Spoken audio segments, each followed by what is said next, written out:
Let me tell you about an absolutely wild story of how an Arizona woman named Robin turned everyday grocery coupons into a multi-million-dollar criminal empire. This isn't your typical small-time fraud. We're talking about an operation so massive it caught the attention of Fortune 500 companies and led to one of the most unusual criminal investigations you've ever heard about. Picture this. It's 2007, and Robin is a 35-year-old woman living in Arizona with an entrepreneurial spirit and a hunger for wealth that's about to lead her down a seriously questionable path. She's got business smarts, ambition, and apparently zero qualms about bending or completely shattering the law to get what she wants. The whole scheme started innocently enough, or at least as innocently as fraud can start. Robin had this light bulb moment. What if she could create a counterfeit coupon that looked identical to a legitimate one? Just one little fake discount slip to save herself a few bucks at the store. No big deal, right? So she gives it a shot, creates her first forgery,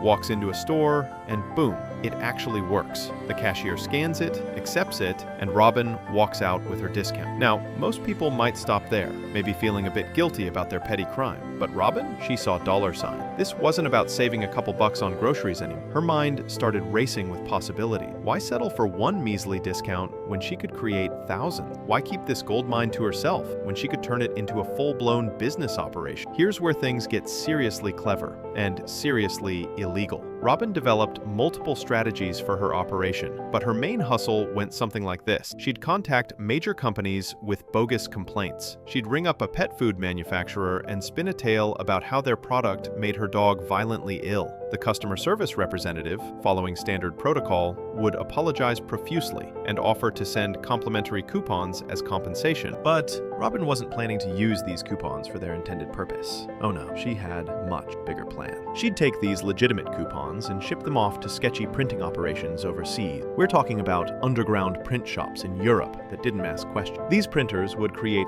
perfect replicas, churning out thousands upon thousands of identical counterfeits. Next came the distribution network. Robin launched her own website where she'd list all these fraudulent coupons for sale. To unsuspecting bargain hunters across America, this looked like just another discount. People had zero clue they were purchasing counterfeits, because here's the kicker. These fakes actually work. Shoppers would buy Robin's bogus coupons, take them to their local grocery store, and the stores would accept them without question. The scanning systems couldn't tell the difference. The popularity of her site exploded. We're not talking about a handful of customers here and there. Robin's operation was serving thousands of people nationwide, all eager to save money on everyday essentials. Groceries, hygiene products, cleaning supplies, baby necessities, you name it. If there was a coupon for it, Robin was probably counterfeiting it. Years rolled by, and this illegal enterprise just kept growing. The fake coupons were everywhere, circulating through the retail ecosystem like a virus. Major corporations started hemorrhaging money. We're talking about giants like Procter & Gamble, PepsiCo, and Hershey. These weren't mom-and-pop shops taking hits. These were multi-billion-dollar companies watching their bottom lines get nibbled away by fraudulent redemptions. You might be thinking, come on, how much damage could some fake coupons really do?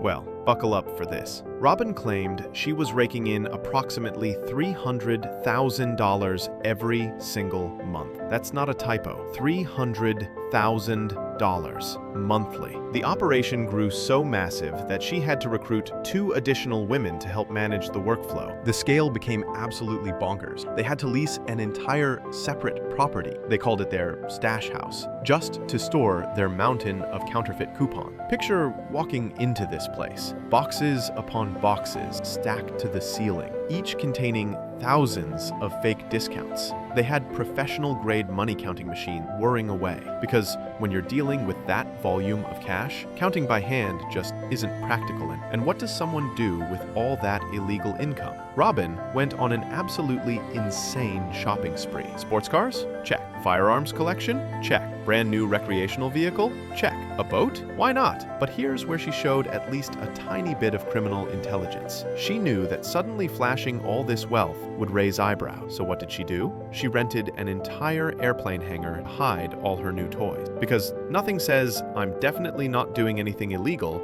like secretly storing luxury vehicles in an aircraft facility, right? For years, Robin must have felt untouchable. The money kept flowing, the lifestyle kept improving, and nobody seemed to be catching on. But here's the thing about large-scale fraud. Eventually, someone always notices when they're getting ripped off, especially when that someone is a massive corporation with entire departments dedicated to loss prevention. The unraveling began during a routine financial audit at Procter & Gamble. Their accounting team started noticing something fishy. An unusual number of coupons with mismatched barcodes were showing up for redemption. See, here's how the coupon ecosystem actually works. When you use a coupon at a store, that store doesn't just eat the discount. They send that coupon back to the manufacturer, who then reimburses the store. So if you use a $1 off coupon for shampoo, the store sends that coupon to the shampoo company, and the company pays the store that dollar back. But when counterfeit coupons enter the system, the manufacturers are suddenly paying out for discounts they never authorized. The barcodes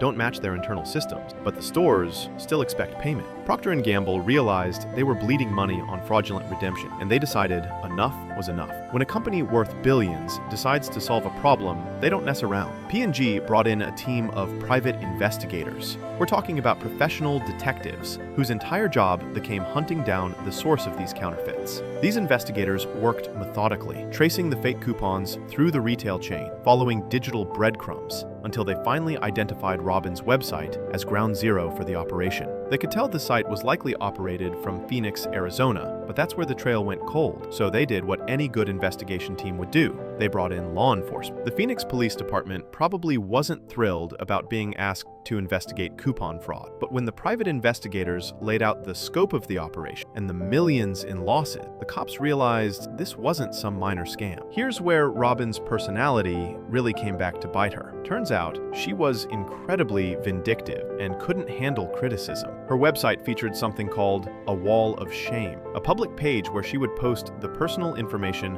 of anyone who dared question her coupon's authenticity or got into arguments with her. Full names, home addresses, personal details, all displayed for everyone to see. She was literally doxing her own customers who complained. The police looked at this wall of shame and probably couldn't believe their luck. Here was a list of disgruntled former customers, complete with contact information, who would probably love nothing more than to help bring Robin down. After interviewing numerous people who'd been publicly humiliated on her site, investigators gathered crucial intelligence about the operation. The breakthrough came when they learned the entire operation was being run through a Phoenix post office box. Police set up round-the-clock surveillance on that box. For 2 weeks, officers sat in unmarked cars, watching, waiting, cameras ready. Finally, Robin showed up to collect her mail. They photographed her, recorded her license plate, and suddenly had a real person to investigate. The investigation kicked into high gear. They tracked Robin's movements, documented her activities, and built an airtight case. When they finally made their move, it was swift and decisive. Robin was arrested, and so were her 2 accomplices. The raid on their properties was like something out of a movie. Law enforcement discovered approximately $40 million worth of counterfeit coupons. $40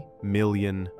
They confiscated dozens of bank accounts and seized 21 vehicles. These women weren't just making money. They were building an empire on fake 50-cent discounts. When it came time for justice, the legal system delivered mixed results. The 2 women who'd been helping Robin struck plea bargains and walked away with just probation, no jail time at all. Robin herself negotiated a plea deal that resulted in a 2-year prison sentence. 2 years for a multi-million-dollar fraud operation that lasted nearly a decade. When you consider the scope of the crime, the millions stolen from corporations, and the sophisticated nature of the operation, 2 years seems almost laughably lenient. People have gotten longer sentences for far less elaborate schemes. This story really makes you think about the weird world of white-collar crime and how creativity can be channeled in such destructive ways. Robin had genuine business acumen. She identified a market need, built a distribution network, managed supply chains, and ran a sophisticated operation.